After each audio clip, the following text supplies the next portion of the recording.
दंडोत प्रणाम। मायबापो, समाजामध्ये रामचंद्र प्रभू सारखे संभावित चांगली माणसं देखील असतात आणि रावणासारखे वाईट माणसं देखील असतात। राम हा आपल्या घराची इज्जत बाहेर जाऊ नये म्हणून रामानं त्या कैकेयीने दिलेली शिक्षा, कैकेयीने मागितलेला वर असा अर्थ करून दाखवला नाही तर मग तो जर रामानं त्याच्यात हे केलं असतं तर काय झालं असतं, घरातली सगळी अपकीर्ती बाहेर गेली असती, घरातला वाद चव्हाट्यावर आला असता। त्यामुळं राम काही म्हणले नाही आणि निमूटपणे रात्री त्याला सांगितलं की रामा, तुला उद्या सकाळी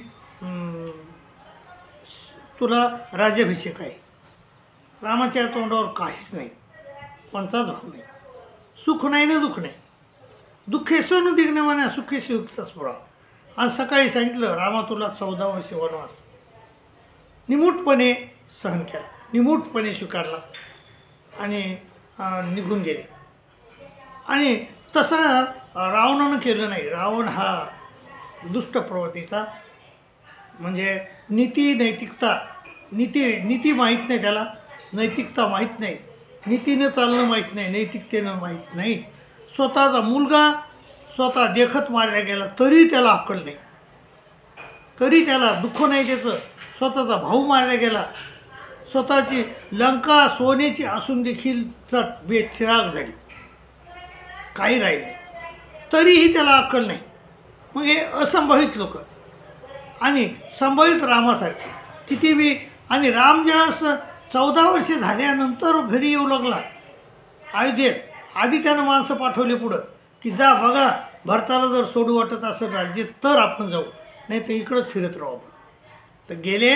मग भरत तर नव्हतेच, मग तिथं होते शत्रुघ्न पाहिलं लोकांनं की शत्रुघ्न रामाच्या पावलं सिंहासनावर ठेवून राज्य करतो आहे आणि राज्याची परिस्थिती दुप्पट चांगली झाली त्यानं केली। तर असंही बाबा, संभावित जो नीतिमान माणसं आहेत, संभावित माणसं आहेत, त्या माणसाला अकीर्ती झाली तर ती फार मरणापेक्षा वाईट वाटते। आमच्या शिवाजीराजाला म्हणजे थोडाही आपेस आलं तर आपेस मरणापेक्षा ओखटे असं म्हणायचे ते।